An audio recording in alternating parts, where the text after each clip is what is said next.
ኢኮኖሚው አለ። የብሪታንያ ዓለም አቀፍ ኢንቨስትመንት ተቋም ላቭግራስ ኢትዮጵያ ለተባለ ኩባንያ $5 ሚሊዮን ፋይናንስ እንደሚያቀርብ አስታውቋል። የብሪታንያው የመዋለ ንዋይ ተቋም ኢንቨስትመንት ይፋ የተደረገው የዩናይትድ ኪንግደም ውጭ ጉዳይ ሚኒስትር ይቬት ኩፐር ኢትዮጵያን በጎበኙበት ወቅት ነው። ከውጭ ጉዳይ ሚኒስትሯ በአዲስ አበባ የተገናኙት የላቭግራስ ኢትዮጵያ ማኔጂንግ ዳይሬክተር አቶ ዮናስ አርማሱ ከብሪታንያ ዓለም አቀፍ ኢንቨስትመንት ለኩባንያቸው ፋይናንስ ለማግኘት ከ2 ዓመታት በላይ ሲያደርጉት የነበረው ጥረት ፍሬ አፍርቷል። ሌላው የአፍሪካ ነጋዴ የተለያዩ ቢዝነሶች ጋር ተወዳድረን ሾርት ሊስት ተደርገን ሁሉንም የምንሰራውን ስራ ቼክ አድርገው አበጥረው አጥንተው ነው መርጠው መጨረሻ ላይ ይህን ኢንቨስትመንት ለማድረግ የወሰኑ። ፒውርሊ ኮመርሻል ኢንቨስትመንት ነው። ቻሪቲ አይደለም፣ ግራንት አይደለም፣ ኮመርሻል ሎን ነው። ኤኩዊቲም አይደለም።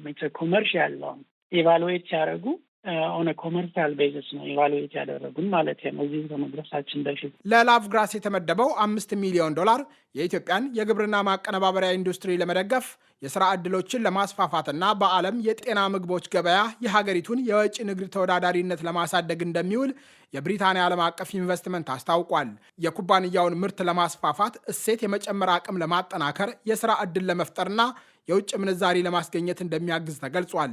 ተቋሙ ላቭግራስ ኢትዮጵያ የጠየቀውን ኢንቨስትመንት ሲያጸድቅ አቶ ዮናስ ኩባንያቸው ለተሰማራበት የንግድ ዘርፍ አዋጭነት የተሰጠ ማረጋገጫ እንደሆነ ያምናሉ።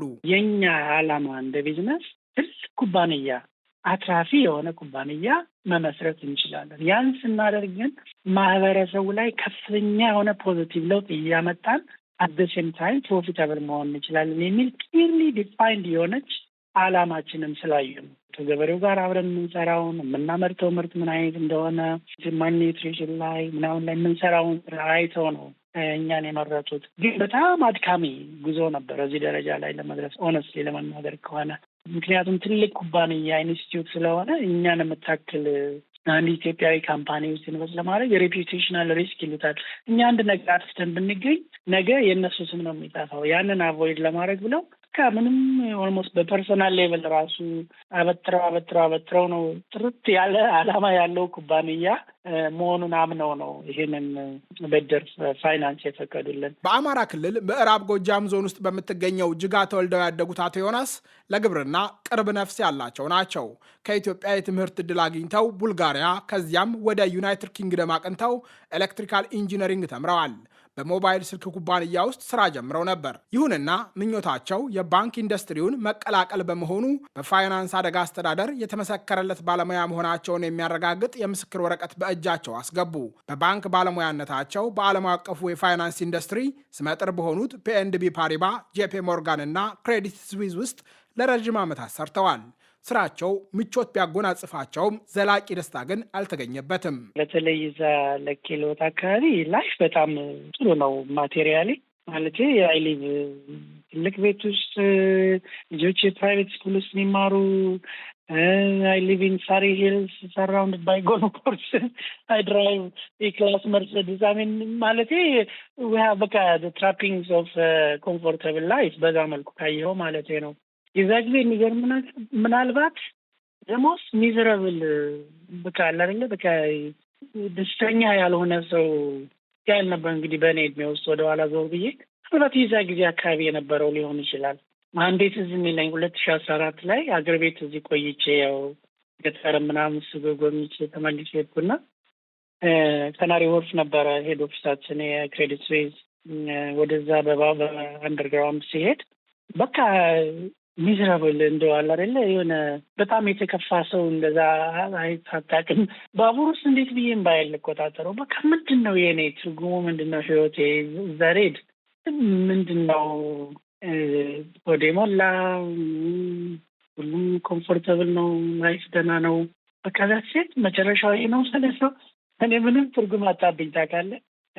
አሁን ዞር ብዬ ሳይሆን ምንድነው ሪዝን ብትለኝ ብዙም እንትን ይሄ ነው ብዬ ልነግርህ አልችልም። ግን ለእኔ ልቤ ያለው እየው የመታኋቸው አብሬያቸው ያደግኳቸው ገበሬው ማህበረሰቡ ነው ዲፕሊ ፊል የማደርገው በቃ ለእኔ ሚኒንግ ያለው ያ ነው። ላይፌ ደግሞ ወደ ሌላ አቅጣጫ እየወሰደኝ ነው። ኢቱክ 15-20 ዓመት ያንን ካሪየር ቢውልድ ለማድረግ ዝም ብሎ አልመጣም ይገባኛል። ግን እዛ ስደርስ ግን ማለት ኮምፎርታብል የሆነ ኤንቫይሮንመንት ላይ ስደርስ በጣም ከድሮ በበለጠ ሚዝረብል ሆንኩኝ እና የዛ ጊዜ ባለቤቴም ልጆች ሃይስኩል ተማሪዎች ነበሩ። ባለቤቴም ግን ሁኔታውን ስለምታውቅ በቃ እውነቴን ያህል እንትን ፊልም የምታደርገው ከሆነ በቃ ጥለህ ውጣ፣ እምቢ አትሄድም ብለህ ህይወት ግን በሙሉ እኔን እንዳረገም ኖር ነው። ስለዚህ ሂድ ስትለኝ ኢሚዲየትሊ ሪዛይን አድርጌ ወደ ሀገሬ ተመለስኩኝ። ላቭግራስ ኢትዮጵያ ስያሜውን የወሰደው ከጤፍ የእንግሊዝኛ መጠሪያ ነው። ከጥቂት ዓመታት በፊት በኢትዮጵያ መንግስትና በኔዘርላንድስ ኩባንያ መካከል በጤፍ የባለቤትነት መብት ጉዳይ ላይ የነበረው ውዝግብ ለአቶ ዮናስ በቸልታ የሚታለፍ አልነበረም። ጤፍ ፓተንት ተደርጎ ነበረ በዳቾች የሆኑ የዳች ነጋዴዎች ፓተንት አድርገው ፍሎሬት ሚሉት ያፈጫጨቱ እና የእድሜው የጤፍ እድሜ ምናምን ጉዳይ ምንም አዲስ ቴክኖሎጂ አይደለም። እንደ ድብ ጠጋ ብለን ስታየው ግን ወደ 11 ምናምን የሆኑ ሀገሮች ፓተንት ሰጥተዋቸው ሌሎችም ወደ ጃፓን፣ አሜሪካ ሊያስገቡ እየተሯሯጡ ነበረ እና ለእኔ በጣም ፔንፉል ነበረ ማለት ነው። በባዶ እግሩ ህይወቱን በሙሉ ተሰቃይቶ ለዚህ ያደረሰውን እህል የተወሰኑ ነጋዴዎች ኦርጋናይዝ ስለሆኑ ብቻ ፓተንት አድርገው የኢትዮጵያን ገበሬ ዲስፖሰስ አድርገው ይህንን እህል ከእንጀራ ከቂጣ ምናምን ውጪ ኢንዱስትሪያላይዝ አድርገህ ኮመርሻላይዝ አድርገህ ሌላ ፕሮዳክት ፈጥረህ ለገበያ ማዋል አትችልም ነው ኤፌክቲቭሊ ፓተንቱ የሚፈቅድላቸው። ምን ብለህ ስታየው እንደ ኢትዮጵያዊ በተለይ እንደ ገበሬ ልጅ በቃ ምንም ትርጉም አይሰጥም፣ ፔንፉልም ነው። ዝም ብለህ ደግሞ ጠጋ ብለህ ስታየው ያ ፓተንት እነዚህ ሰዎች ለዛ የበቁበት ምክንያት የኢትዮጵያ መንግስት ይሄ ፕሮፊት ሼሪንግ ስኪም ተጠቅሞ እህሉን ያለውን የጤፍ ጂኖም በሙሉ ውሰዱና ኮመርሻላይዝ አድርጋችሁ ትርፉን ከኛ ጋር ተጋሩ ብሎ በመንግስት ፈቃድ ነው የወሰዱት እነዚህ ሰዎች። ያ ለእኔ በተለይ በመሆሩ እያነበብኩት እያጠናሁት ሲሄድ ፔንፉል ነበረ። አንደኛ ኢትዮጵያን የሚያህል እኛን ይህን ያህል 100 ሚሊዮን ህዝብ የሚኖርበት ሀገር የተወሰኑ ነጋዴዎች ጋራ የዚህን አይነት ስምምነት የተፈራረመበት መንግስት ምክንያቱ ሲምፕሊ ኢትዮጵያ ውስጥ ያንን ሊሰራ የሚችል ካፓሲቲ ያለው ኢትዮጵያዊ ስለሌለ ነው። ኢንስቲትዩሽናል ካፓሲቲ ሀገራችን ስለሌለ ነው። ምርት ማምረት አንድ ነገር ነው። ብራንድ አድርጎ ማርኬቲንግ ሜሴጅን አስተካክሎ ለዓለም ገበያ አቅርቦ ተወዳድሮ አሸናፊ ሆኖ ፕሮፊታብል መሆን ያ ሌላ ራሱን የቻለ ካፓሲቲን ይጠይቃል። እኛ እንደ ሀገር ያንን ማድረግ ስላልቻል ነው መንግስት ይህን ለማድረግ የተገደደው። ያን አውቃለሁ። ለእኔ የነበረኝ ቻሌንጅ እኛ ካላረግ ነው ማለት ያው የኔ ቪዲዮ ካልሞከረው then who is going to come to Ethiopia ይህንን ካፓሲቲ ማነው ክሬት ሊያደርገው የሚችለው? በቃ that was the fundamental black and white ጥያቄው ለእኔ ያነበረ። ለእኔ ፐርሰናል የወሰድኩት የቤት ስራ መሰለ እኛ የኔ ቤቴው ማለት ነው ሀገሩ ተመልሶ ከገበሬው ጋር አብሮ ሆኖ ምርቱን ሰብስቦ ኢንዱስትሪያል ፕሮዳክቶችን ክሬት አድርጎ እንደ ፓስታ፣ ብሬክፋስት ሲሪያል፣ ፓውደር ቤቨሬጅ የተለያዩ ኢንዱስትሪያል ከእንጀራና ከቂጣዎች ማለት ነው አምርቶ የራሱ ብራንድ ክሬት አድርጎ የራሱ ምስል ፈጥሮ የንግድ ምስል ብራንድ የራሱን ማርኬቲንግ ስቶሪ የተናገረ በዓለም ገበያ ላይ መወዳደር ከቻልን እሰየው። ከዛ ፓተንቱን ፋይት ማድረግ እንችላለን። እውነትም ማተም ከሌለን አዲስ ፕሮዳክት ማምረት የማንችል ከሆነ ሁልጊዜም ጤፍ እንጀራ ከሆነ ወይ ቂጣ ከሆነ ብራንድ የራሳችንን ማርኬቲንግ ስቶሪ which is the most difficult thing by the way ምርቱን ከማምረቱ ብቻ አስቸጋሪው ነገር ያ ነው። የማርኬት ትሬንዱን አጥንቶ በዓለም ገበያ ላይ ቦታ ማግኘት መቻል፣ መወዳደር መቻል ያ ሌላ ራሱን የቻለ አስተሳሰብ ይጠይቃል። ያን ማድረግ የማንችል ከሆነ ፓተንት ይኑራቸው አይኑራቸው የራሳቸው ጉዳይ ውሰዱት ጤፉን። ያንን የቤት ስራ ይዤ ነው ወደዚህ የመጣሁት። ላቭግራስ ጤፍ ማለት ነው ዊሊያም ላቭግራስ ነው የሚሉት እና ላቭግራስ ኢትዮጵያ ያልነው ብራንዳችንን ትሬዲንግ ስማችንን ኤፍ ኢትዮጵያ ነው። አሁን የኛም ፓኬጅ አይተው ከሆነ ክሊርሊ ብራንዳችን ላቭግራስ ኢትዮጵያ ነው የሚለው ኤፍ ኢትዮጵያ ነው። ልክ ነው። ለኢትዮጵያውያን ብዙ ትርጉም የሚሰጥ ስም አይደለም። ከኢትዮጵያ ውጭ ላለው ማህበረሰብ ግን ኢትስ ናይስ ብራንድ። አንደኛው ኢትዮጵያን አውቀን ነው ብራንዳችን ላይ የጻፍ ነው ላቭግራስ ኢትዮጵያንም ነው ሪብራንድ ለማድረግ እየሞከርን ያለ ነው። አቶ ዮናስ ላቭግራስ ኢትዮጵያን በይፋ የመሰረቱት ከ8 ዓመታት በፊት ነው። ኩባንያው ሲመሰረት አቶ ዮናስ ሊያሳኳቸው ያሰቧቸው 3 ቁልፍ ጉዳዮች ለይተው ነበር። 3ቱ ነጥቦች በህይወታቸው ሊያሳኳቸው የሚመኟቸው አበይት ዓላማዎች ናቸው።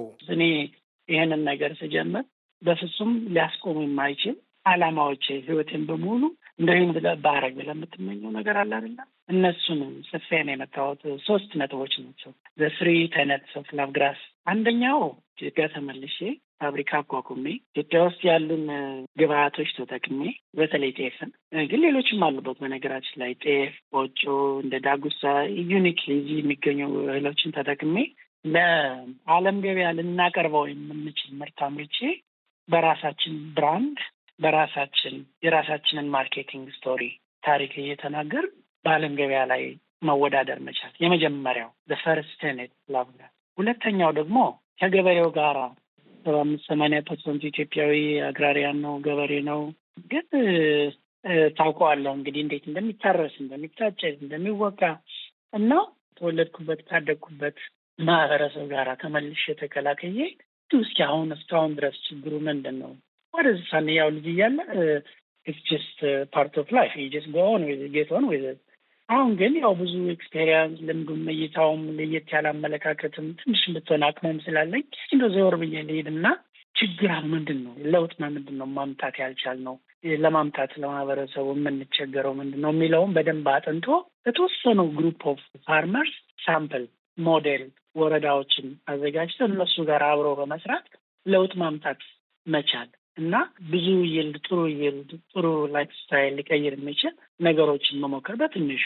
ያ ከተሳካ ደግሞ ላርጅ ስኬል ያው ሰው የተሳካ ሞዴል ካለ ሌላውም ኮፒ ያደርገው። ያ ሁለተኛው። ሶስተኛው ማልኒውትሪሽን ቢግ ኢሹ ነው እኛ ሀገር በተለይ ገጠሩ ማህበረሰብ ላይ። ፍራፍሬ አይቶ የማያውቅ ማህበረሰብ ብታገኝ አይግረምህ። ብዙ ማይክሮኒውትሪየንትስ ለሰውነት ገንቢ የሆኑ ማይክሮኒውትሪየንትስ አቬይለብል አይደለም ለብዙ ማህበረሰቦቻችን። ለእኔ ደግሞ ሪመምበር እንግዲህ የ80ዎቹ ጎረምሳ ነኝና በላይቭ ኤይድ በድርቅ ጊዜ ነው ሀገሬን ጥዬ የወጣሁት። ለእኔ ፍሬሽ ነው ያ ሜሞሪ። ኦልዌይስ ትሩአውት ማይ ላይፍ አይ ዊሽ የሆነ ነገር ማድረግ ቢቻል የምለው ምኞቴ ነበር እና የራሴ ምኞት ነው እዛ ላይ የሳኩት። በትንሹ ሊበላ አክሰስብል ሊሆን የሚችል ማልኒውትሪሽንን ፋይት ለማድረግ የሚያግዝ ምግብ ዲቨሎፕ ማድረግ ሶስቱን ዓላማዎች ይዤ ነው የተነሳሁት ወደዚህ የመጣሁት። ኩባንያቸው ስራውን የጀመረው በቀጥታ በኦሮሚያና በአማራ ክልሎች ገጠራማ አካባቢዎች ከሚገኙ ገበሬዎች ጋር ነበር። ከገበሬው ጋር የምንሰራው ስራ ትርፋማ አልነበረም የሚሉት አቶ ዮናስ ሌላ መላ ዘየዱ። አንዳንድ እቃዎች ለማቅረብ ምን ለማለት ከንግድ ስራችን ጋር እንዳይንታታብን ፋውንዴሽን አቋቋም። ምን ፕሮፊት ማለት ነው? ልፋት ይባላል። ልፋት ማለት ላቭግራስ ኢትዮጵያ ፋርሚንግ ኤንድ አግሪካልቸራል ትራንስፎርሜሽን ማለት ነው። ልፋት የሚባል ፋውንዴሽን አቋቁመን እሱን ፈንድ ያደረግነው ምንድን ነው? አግሮኖሚስቶችን ቀጥረን ገበሬዎችን ኢንጌጅ አድርገን ክላስተር ፋርም ላይ ያሉ 3 ወረዳዎችን አንደኛው ከኢትዮጵያ እርሻ ምርምር ኢንስቲትዩት ጋር አብረን ነው የምንሰራው የእነሱን እውቀት ለመጠቀም ማለት ነው። ፖይንቱ ምንድን ነው? እንዳልኩ ሳምፕል ሞዴል ዲቨሎፕ ለማድረግ ነው። ትራክተር አቀረብን፣ ሃርቨስቲንግ ማሽኖችን አቀረብን፣ ፖስት ሃርቨስት ሎስ ለመቀነስ ምርጥ ዘር እናቀርብላቸዋለን። እንደዛ እያደረግን ከዛ ካለቀ በኋላ ደግሞ ምርታቸውን ከነሱ ኦፍቴክ አግሪመንት ከነሱ እያደረግን ምርታቸውን ከነሱ እንሰበስባለን። 2 ነገሮች ነው እዚህ ላይ እያሟላን ያለው። አንደኛውን ምኞታችንን ከገበሬው ጋር ያለውን ነገር ተረድቶ አብሮ ሆኖ ያለውን ነገር መረዳትና ያን ዓላማችን ማሳካት። ሁለተኛው ደግሞ የምንፈልገውን ምርት ኮንትሮልድ በሆነ መልኩ አለርጀን ፍሪ የሆነ ማለት ነው ከሌላው ጋር ክሮስ ኮንታሚኔሽን የሌለው ምርት መሰብሰብ እንጂ በዛ መልኩ ነው እህል እየሰበሰብን ያለን። ያው የጸጥታ ኢሹ አንዳንድ ቦታ ላይ የምንሰራባቸው ቦታዎች ስላሉ ትንሽ በቅርቡ ተቸግረናል። ግን እንደዛ ነው ስናደርግ የቆየነው። በአሁኑ ወቅት ላቭግራስ ኢትዮጵያ ከገበሬዎች በሚሰበስበው ጤፍ፣ ፓስታና ኩኪሶችን ጨምሮ የተለያዩ የምግብ አይነቶች እያመረተ ለዓለም ገበያ ያቀርባል። ከአዲስ አበባ አቅራቢያ በሱሉልታ የሚገኘው ፋብሪካ ሰራተኞች በሙሉ ኢትዮጵያውያን እንደሆኑ አቶ ዮናስ ለዶይቼ ቬለ ተናግረዋል። ኩባንያው እንግሊዝ፣ ደቡብ አፍሪካና ቱርክን ከመሳሰሉ ሀገራት ባለሙያዎች ወደ ኢትዮጵያ እየጋበዘ ለሰራተኞቹ ስልጠና ይሰጣል። የኩባንያው ምርቶች የፈረንሳዩ ሲያል ፓሪስን ጨምሮ 12 ስመጥር ዓለም አቀፍ ሽልማቶች አግኝተዋል። በተለይ ሙሉ በሙሉ ከጤፍ የሚመረተውና ጣሊያንን ወደ መሳሰሉ ሀገሮች የሚላከው ፓስታ ከፍተኛ ተቀባይነት አግኝተዋል። አግኝቷል። የላቭግራስ ምርቶች የብሪታንያው ፕላኔት ኦርጋኒክን በመሳሰሉ ቅንጡ የገበያ አዳራሾች በሽያጭ ላይ ይገኛሉ። ገበሬዎች ጋር ያለን ስራ በጣም ሰፊ ነው። እዚህ ኢትዮጵያ ውስጥ ማኒፋክቸሪንግ ፋሲሊቲያችንን በጣም ማስፋፋት እንፈልጋለን። አውሮፓ ውስጥ የተለያዩ በዓለም ላይ ደግሞ የኤክስፖርት ማርኬት ላይ ፕሮዳክቶች የኮመርሻል አክቲቪቲያችን ማርኬቲንግ፣ ብራንዲንግ ስራውን ፕራውድሊ ሜድ ኢን ኢትዮጵያ የሚለውን የላቭግራስ ኢትዮጵያ የሚለውን ብራንድ በቃ ሜንስትሪም የሆነ ስም ለማድረግ በጣም ሰፊ ዓላማ ነው ያለን ወደሚቀጥለው 2-3 ዓመታት ማለት ነው። አቶ ዮናስ በኢትዮጵያ ስራ ፈጠራን ጨምሮ በኢኮኖሚው ላይ ተጨባጭ ለውጥ ለማምጣት እንደ ላቭግራስ ያሉ ብዙ ኩባንያዎች እንደሚያስፈልጉ ያምናሉ። በኢትዮጵያ የጸጥታ ሁኔታ ምክንያት የገጠሟቸው ተግዳሮቶች ቢኖሩም ቁልፍ የሚሏቸውን ነገሮች ለማሟላት እየታገሉ ነው። ደስተኛ ናቸው። ነገር ግን የኢትዮጵያ ስራቸው ሁሉ አልጋ ባልጋ አይደለም። እኔ ጥዬ ስራዬን እንደዛ የተሟላልኝን ስራዬን ጥዬ ወደዚህ ስመጣ ኦልሞስት የሚያውቁኝ ሁሉ ሰዎች እንዴ ስራዬን ሊጨርኩን ትበልሄድ ነው እንዴ አብድሃል ወይ? ከየት የዛ ጊዜ የግርግር ጊዜ ነበር። እንደውም አሁን ሬላቲቭሊ ይሻላል ማለት ይችላል። የዛ ጊዜ አዲሱ መንግስት ከመምጣቱ በፊት ኢህአዴግ እንትን ብሎ ፈርሶ የልበትን በቃ ከፍተኛ ትርምስ የነበር ጊዜ ነው እኔ ጥዬ የመጣሁት። ሪስኪ ነው። ወደኋላ ዞር ብለህ ስታየው ያስደነግጣል። ግን እስከ መቼ ድረስ ነው? ተሟልቶልኝማ ሊሆን አይችልም እኮ የለም። በመንግስት ጊዜ መንግስት እንዲህ ነው እንደዛ ነው መመለስ በሬበሬ ደግ ነበር ጊዜ ራሱ እከሌ ሲመጣ እከሌ እንደዚህ ነው እከሌ እንደዛ ነው ከሚሟላልንማ ድረስ ከጠበቅን እኔ አዘን ኢንዲቪዥዋል አያምገውም። ምክንያቱም አይሆፕ አምሮ ግን ኔቨር እንደዛ አይነት የተሟላለት አልጋ የተነጠፈበት ጊዜ ላይ መጣ ይችላል ለእኔ ሲውተብል ለማድረግ ሰው ሪሊ የሆነ ኮሚትመንት ይጠይቃል። እኔ ፖለቲካሊ ለምንም አላይንመንት የለኝም። ፓርቲ ውስጥ እንደዚህ አይነት ነገር ውስጥ የለሁበትም። አንድና አንድ ዓላማ ነው ያለኝ። ለሀገሬ ያለኝ ፍቅር አለ፣ ለህዝብ ያለኝ ፍቅር አለ፣ ለራሴ የሜሞሪ ማለት የልጅነት የሜሞሪ ያለኝ ፍቅር አለ፣ ምኞት አለ። ያችን ምኞት ለማሟላት ነው ጥረቱ። ያን ለማድረግ ደግሞ ምንም አይነት ነገር አያስቆምም። ታፍ ነው ባይ ዘ ወይ ሌትስ አድሚት ኢት። ኢትዮጵያ ውስጥ ኢንቫይሮንመንቱ አልጋ ባልጋ ነው እያልኩ እንዳይመስልህ። ይሄ በመንግስቱ ኃይለማርያም ጊዜ አቆርቋዥ አዳሪ እየተባለ ነው ነጋዴ ኖረው። በዛ ጊዜ ያረበረው ሰው ነው አሁን ሲቪል ሰርቫንቱ አስተዳደር ላይ ያለው ሙሉ እና ያ ማይንድ ሴት አሁንም አለ። ነጋዴ ሲባል ሁሉም በቃ እንደ መቅገር ነው የሚታየው። ዌልዝን ክሬት የሚያደርግ ኢንዲቪጁዋል ነው፣ ግለሰብ ነው፣ ነጋዴው ነው ብሎ የሚያስብ ሰው ብዙ አይደለም። ያ ማይንድ ሴት በጣም ፔንፉል እና አስቸጋሪ ነው በየሄድክበት። ግን ይሄኛ ችግር ነው። ዊ ጀስት ሃቭ ቱ ፕሩቭ ዘም ሮንግ እንጂ አባንደን ለማድረግ ነው ሮንግ ወይ ሉክ አት ኢት። አድማጮች፣ የዛሬው መሰናዶ ተጠናቀቀ። እሸቴ በቀለ ነኝ። ጤና ይስጥልኝ።